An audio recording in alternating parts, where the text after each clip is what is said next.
Here we go. I got another review for you today.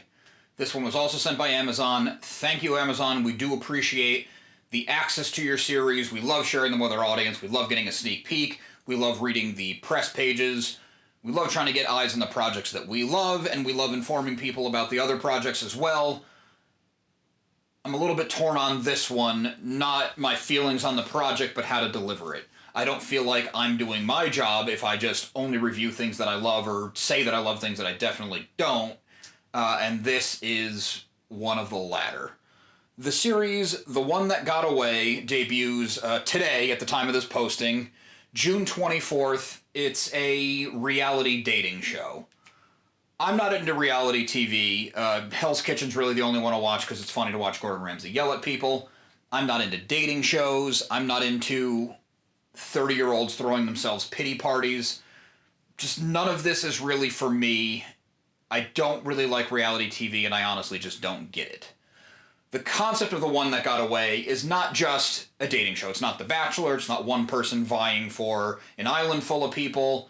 There are 6, I guess, contestants, for lack of a better word, but 6 people chosen to be on the show, and the show's whole premise is, well, I'm just going to read it to you.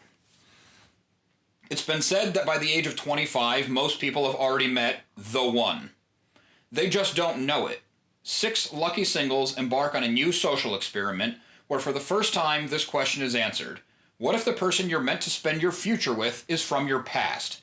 One by one, people from their past enter through the portal to surprise the singles with a chance at love. I mean, first off, the concept of The One is a movie thing. There's no soulmate. Like, these people are 25 and above, as the synopsis says. Like, get the fairy tale crap out of your head. It's just not reality. It's not how things work. The whole concept of The One That Got Away I also find ridiculous because that person got away. Clearly not the one if there is a one. It's also a little disingenuous, and it did soften my feelings on the show a bit because as the people were coming through the portal to meet the contestants, it wasn't necessarily exes. It wasn't an ex-boyfriend or girlfriend at all times. It might have been someone that you kind of had an encounter with, to use romantic comedy terms, because that's the world we're in apparently. They're meet cute, and it never really goes much past beyond that. Or this person had a crush on that person, but the timing didn't match up. It's basically go into a writer's room of romantic comedies and look at their corkboard with all the index cards on it and throw a dart, and that is your synopsis for how this one person met this other person. The amount of setup that went into finding these people must have been insane. Their research team is crazy, but how much research did it really take in the world of Facebook? Because this whole thing with being a new social experiment to dig into people's pasts, that's what social media is. You're 27, you can't put a relationship together, you're desperate to have one, you're scrolling through your 300 friends of whom 1% you actually talk to, and you're reaching out to people that you maybe went out for drinks with one time or something like that. It's not really a novel concept. The contestants stay in a house, the other contestants, the people brought in through the portal, which is a miniature golf course, stay in this other house, and of course drama ensues. Spirits are pretty high in the first episode. Everyone's convinced they're going to find love, which I still don't know how people think they're going to find love on a TV show after watching 300 seasons of The Bachelor or whatever. The whole thing just baffles me, if you can't tell. I promised the other So Wizard co-host that I wouldn't just crap all over this, and I'm trying to be objective, and I'm trying to bring you information. It's just such a ridiculous premise. I had to force myself to not turn off just the pilot of the show. It's so overproduced in a lot of ways, and just bad storytelling and bad dialogue.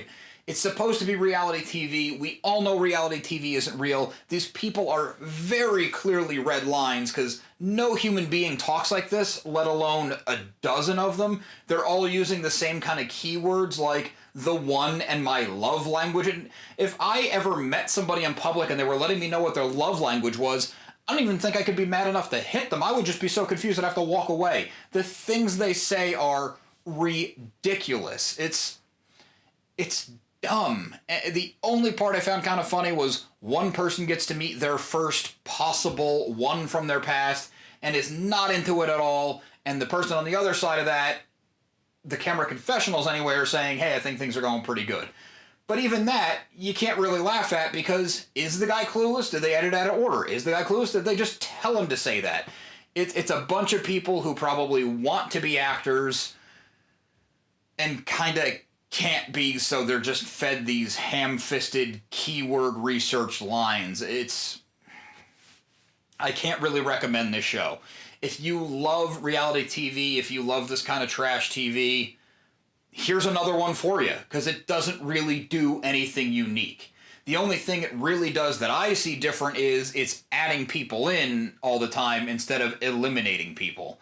And that just really ups the drama, where this person is now going after that contestant's boyfriend, and this person doesn't really vibe with the first one. Now the second one's coming in, or they were vibing, but now a third one's coming in.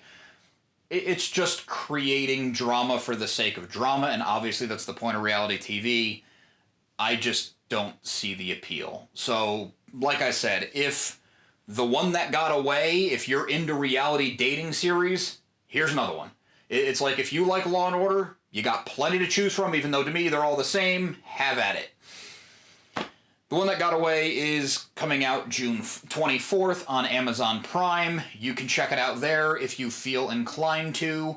Apologies to Amazon for the very negative review. I hope this doesn't burn a bridge, but I don't see the need for this. I don't see how this is still a viable thing. The only thing that I can think is that it's cheap to produce, but even on that, it looks like a lot of money was spent on the miniature golf course to be the portal. Just have someone walk through the front door. That's all you needed to do. Rent a house, have people walk through the front door, done. Because everyone's just here to watch the yelling, to watch the crying, and maybe a couple people to watch what they think is true love that's going to end the second the cameras turn off. The one that got away, June 24th on Amazon Prime. It's up to you. Please make sure to like and subscribe. We do have a lot more series to cover. Hopefully they keep coming after that one. We have a lot more screeners to cover. We have a lot more comic reviews, interviews, unboxings. I'm going to have footage from Galaxy's Edge and footage from the Wizarding World of Harry Potter coming up very soon. Got a lot of cool stuff you're not going to want to miss out. Speaking of not wanting to miss out, make sure you listen to So Wizard Podcast every single week wherever you get your podcasts. SoWizardPodcast.com is your resource for reviews, recommendations, videos, merchandise, and more. We love hearing feedback, so drop some note in the comments, leave us something on social media. All the accounts can be found after the show and in the show notes. On a more personal note, a very good friend and I have an ongoing comedy comic series. It's called Social Studies. It's a slice-of-life comedy comic about a group of friends in high school navigating what it is to kind of be a person. They're reaching adulthood, figuring out who they are, having each other's backs, dealing with all the drama and craziness of high school. Probably just as realistic as the show we just reviewed. Even though it's a cartoon, we write it like a sitcom, we have a lot of fun with it, and we style it off the 90s cartoons that we grew up on, love, and inspired us. You can find all of our currently available issues at socialstudiescomic.com, and digital versions on Comixology, including Comixology Unlimited. Thanks.